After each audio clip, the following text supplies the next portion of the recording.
Hi. If you're single and you're looking to marry anyone from this category of single people, widowed, divorced, single parents, or any single around the age of 40 and above, then save this video, you're going to need it. Now, for the category of singles I have mentioned, for the purpose of this video, let us call them unique singles. Now, for this category of singles, you have to pay attention to certain things. You have to have a regard for their unique experiences and their unique path. You cannot simply say that you are in love and then you want to proceed with them without doing a proper research on who this person is, what their journey has been like, and how it has impacted them. So it is very likely that they are now set in their ways because by virtue of their experiences, they have found a way to cope. They found a coping mechanism somehow to help them stay afloat in life and thrive so that they do not drown. So you want to pay attention to what these coping mechanisms are, their values, especially because usually at this point in time, it is difficult for you to begin to change anything about them. Try to know what their passions are. Try to know what their likes and their dislikes are. You take a look inwardly and ask yourself how similar you are with this person that you're interested in. I know a lot of my audience are Christians. Even if you heard a voice from heaven saying that a single within this category is someone that you should marry, do not overlook the points I am raising. Do your background check. Interact with them just as friends, not as being in a relationship or anything. Interact with them just as friends. It's likely that they've already been through a lot in life.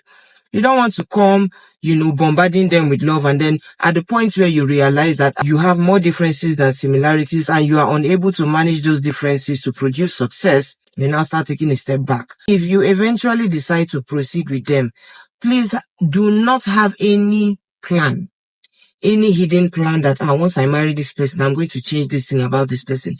It's not going to work. Now, let me give you an example.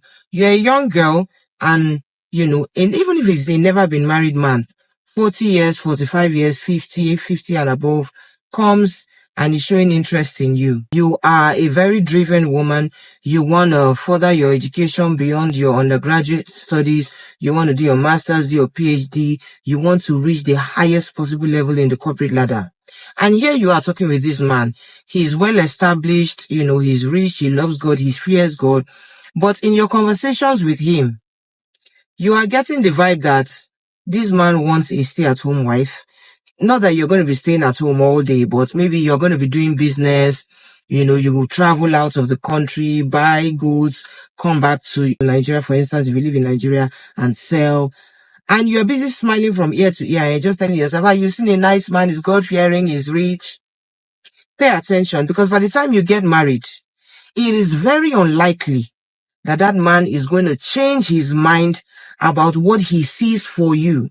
Your dreams about the highest possible point in the corporate ladder may 99.9% take back seats. So pay attention. There is somebody for everybody, and you just have to exercise patience.